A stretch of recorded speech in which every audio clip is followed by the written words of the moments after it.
All right, so here's the deal. We're out on the coast of Vancouver for spring break. Sunset, music blasting, beers in hand, and not a care in the world. I'm zipping across the water, feeling the wind in my face. Marcus is already drunk, laughing at everything for no reason. Emily's snapping pics for her socials, trying to get the perfect sunset shot. And Dylan looks like he's about 2 seconds away from throwing up. We're drifting farther from shore than we probably should, tossing beers back, laughing about stuff that barely matters. The ocean's calm, the sun's dying, and I'm thinking, yeah, this is the life. Then Dylan squints. Do you guys see that? I follow his gaze. Floating in the fading light is a massive, rusted ship.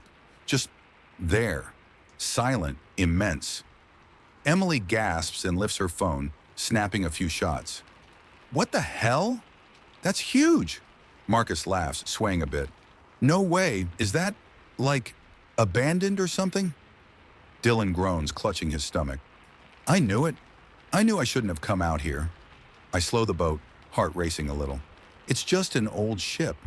Probably been drifting here for years. But, yeah, it's weird. Let's get closer. Come on, don't be pussies. The closer we get, the bigger it feels. Rust everywhere, groaning like it's alive. Water around it unnaturally still. And yeah, I can't shake it. Something about that ship isn't just abandoned. It's watching us. Honestly, I have no idea what we just stumbled onto. We cut the engine and just drifted for a second, staring up at the thing. Up close, the ship was even bigger, towering over us like a skyscraper that had somehow gotten lost at sea. Rust streaked down its sides, windows shattered, metal groaning in the waves. Emily whispered, "This thing looks like it's been dead for decades." Marcus grinned, leaning over the railing of our boat. Which means it's perfect for us to check out. Come on, when else do you get the chance to climb onto a creepy-ass abandoned ship? Dylan groaned, rubbing his forehead. Yeah, and when else do you get the chance to end up on the news as stupid college kids found dead at sea? I should have listened to him, but of course I didn't. I was running on beer and adrenaline, convinced nothing bad could actually happen to us. We'll just take a quick look around, I said, trying to sound casual. 5 minutes tops. If it's boring, we bounce. Marcus whooped and already started tying us off to a dangling rope ladder that hung down the ship's side, frayed and slick with salt. Emily followed, phone in one hand, already filming like this was going to be her next viral post. I went next. The ladder creaked with every step, the ocean slapping against the hull just beneath my shoes. For a second, I swore I heard something else, like footsteps above us, but I shook it off. When I finally climbed over the rail, my stomach dropped. The deck was frozen in time. Rusted metal and broken wood, sure, but also things that shouldn't have still been there. Overturned chairs, an old lifebuoy, glass bottles that looked like they hadn't moved in decades. Emily lowered her phone and frowned. This is weird. Like everyone just left in a hurry, Marcus laughed, stomping around like he owned the place. Dude, this is insane. We're basically in a horror movie right now. Dylan finally climbed up, pale and sweating. Yeah, and in horror movies, this is where people get killed first. I was about to make some dumb joke when the sound hit me. A faint clang, metal on metal, somewhere deep inside the ship. We all froze. The deck was empty. The sun was almost gone, and the air suddenly felt colder than it should have. The clang echoed for a while before it faded back into silence. None of us moved. Marcus finally broke it. Probably just some metal shifting. This thing's falling apart, man. He smirked, but I could see the unease in his eyes. Emily lowered her phone. Or someone's still here, Dylan groaned. Great. Homeless sea people. We're about to get murdered. I forced a laugh, trying to shake the chill in my chest. Relax. No one's living on this thing. It's probably empty. But even as I said it, I didn't believe it. We found a stairwell leading below deck, half collapsed, covered in rust and peeling paint.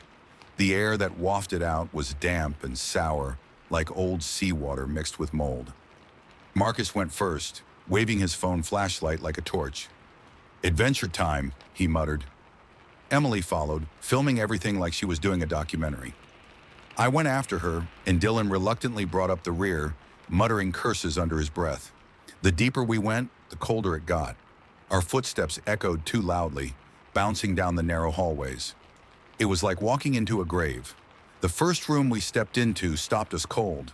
It looked like a dining hall, long rusted tables, plates still scattered, forks and knives fused to the metal with rust.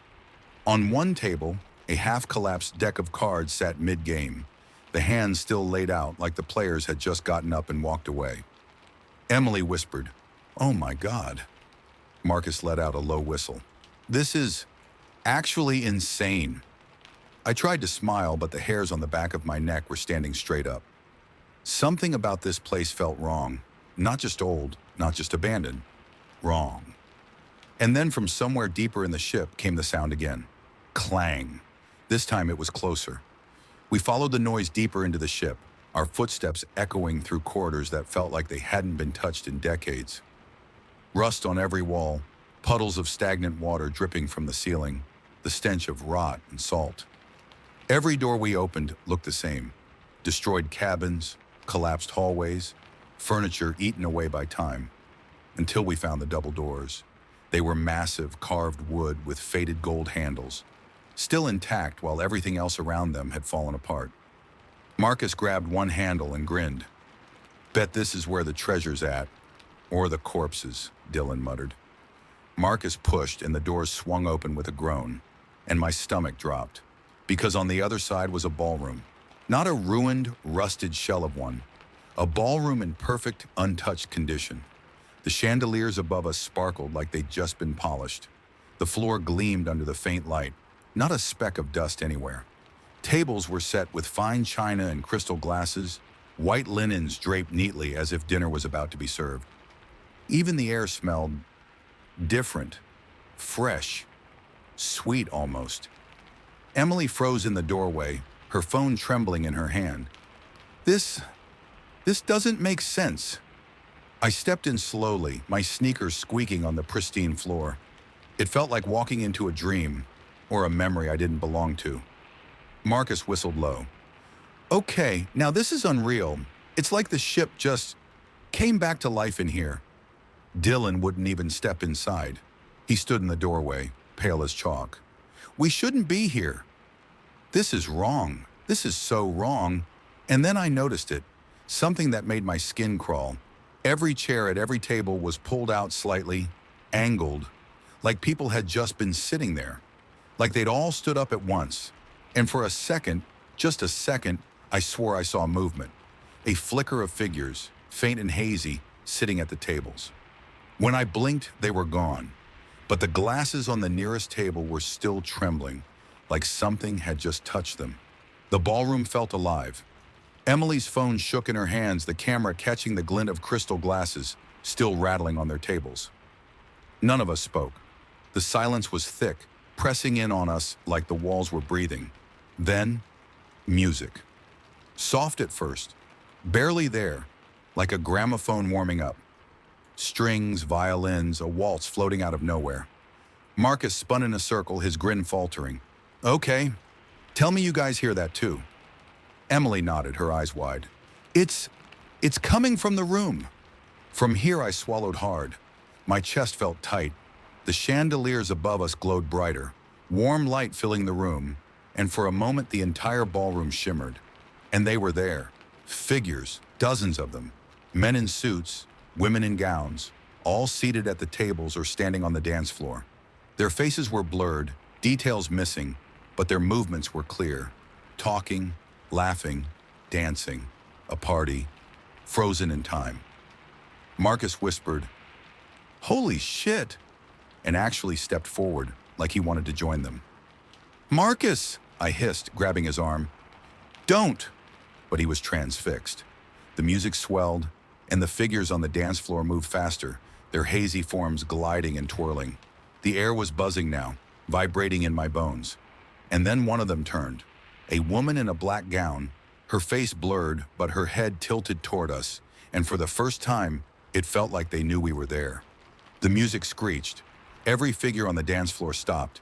Their heads turned in unison toward us. Emily screamed. The lights overhead burst, showering glass across the floor. The ballroom shook, the pristine walls flickering and peeling back to rust and rot. The smell of mold and seawater rushed back in. Marcus yanked free from my grip, stumbling backward. Dylan bolted for the doors. I grabbed Emily's hand, dragging her out as the ship roared around us. We didn't stop running. Up the stairwell, across the deck, down the rope ladder. By the time we hit my boat, Marcus was right behind us, pale and gasping. Dylan jammed the key into the ignition, twisting hard.